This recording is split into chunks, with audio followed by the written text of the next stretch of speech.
Great, fun family film about a downtrodden girl who discovers something she's passionate about, and through that she finds expression and opens up and becomes more confident. Flamenco Fever is a comedy,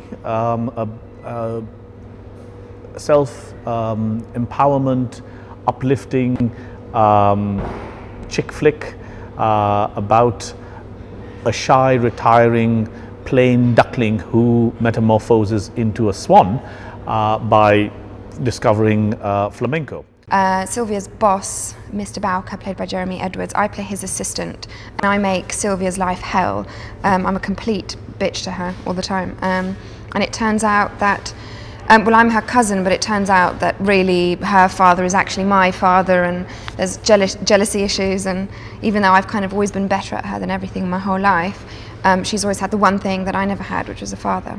It's got everything that you kind of, for an uplifting movie that you want. I mean, there's the romance, and there's lots of comedy, and there's also some serious stuff inside as well, which is good. But it's also, you know, it's the uplifting stuff, which is nice. It's what you want to see on a Sunday afternoon, just to make everyone laugh. Yeah, I play the character of Bowker, who's the manager, or he runs the call centre where Sylvia works. He's a bit of a mean boss. He's sort of publicity hungry. He thinks he's a bit cool, but doesn't quite get it right. You know, like he wears nice clothes, but just in the wrong order. So he'll mix a really bad, really loud tie with a loud shirt and a loud suit all at once. He's a bit smarmy, and he's very, very selfish. Pablo's, Jesus, he's a bit of a wheeler and dealer, gets around. He's a bit of a gypsy, really, that's what he is. He's just a man who's trying to survive. It's a funny film, funny story, funny characters. So I would have thought, I don't know what the phrase is you use, but really people get from a film what they bring in, don't they, what they want. But it's certainly, it's not short and laughs. Did you have to learn any dance moves for the film? No, that's all right. I mean, I was hired because obviously I have another career as a professional dancer, so it wasn't so much that I had to learn, but I have obviously given the rest of the cast a lot of instruction over the course of filming.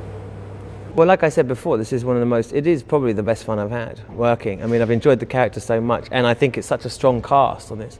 I really do, and there's some genuine, really good comic stuff going on, and that's rare. Flamenco Fever kind of centres around a family. I'm the father, daughter Sylvia, son Jack. Sylvia obviously gets involved with flamenco, Jack is involved with football, and I'm the father. You get the sense he's a really, really decent sort, but as it turns out, he might be a decent sort, but he's also turns out to have been a bit of a dark horse. And kind of his relationship with his children is one of the kind of stories that Flamenco Fever turns on. Tom Watt is one of the most witty and amusing people I've met. He's absolutely wonderful, very multi-textured actor. I think that he's gets tremendous depth and truth in all his performances. Jeremy Edwards, I think, is a terrific actor, and more than that, I think he's got real star potential. I think that he has got a huge, wide range. I mean, we all know, you know, that he's got all the looks in the world, but he's also, in this film, sets out to completely murder the Jeremy Edwards pretty boy image by giving a real terrific caricature performance as Bowker. Holly Davidson, I think, is a very, very a talented actress, and I hope this will be a real breakthrough performance and a career-making performance for Holly.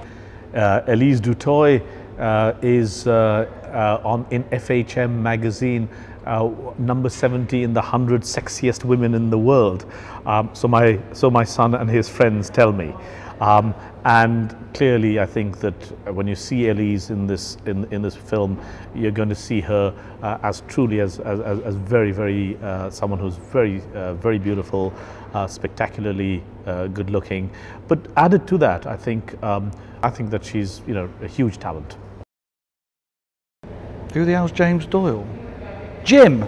Oh, what? Jim Doyle? Jim Doyle's brilliant. Jim Doyle's a genius. Jim Doyle, the director, is an excellent director to work for, and I'm not just saying that, because he's so laid back.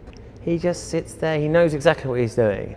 And I've had the pleasure of working with him a few times now, and he listens, you know, he'll let you put in input. You know, if you're doing something you think, actually, maybe can we try like this, he'll listen. He won't always agree, but he'll let you listen, and, you know, quite often he'll go with it, because if things come instinctively, which I really like, that's really important in a director. I think without Jim and his ability to deliver this quality and standard of film on this kind, under these constraints, there would be no film.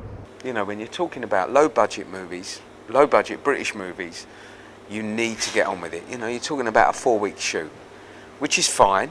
As long as you get on with it, you can get, you know, you don't have to kind of compromise on quality or anything, but you do need to get on with it. And for me, nobody gets on with it like Jim Doyle gets on with it.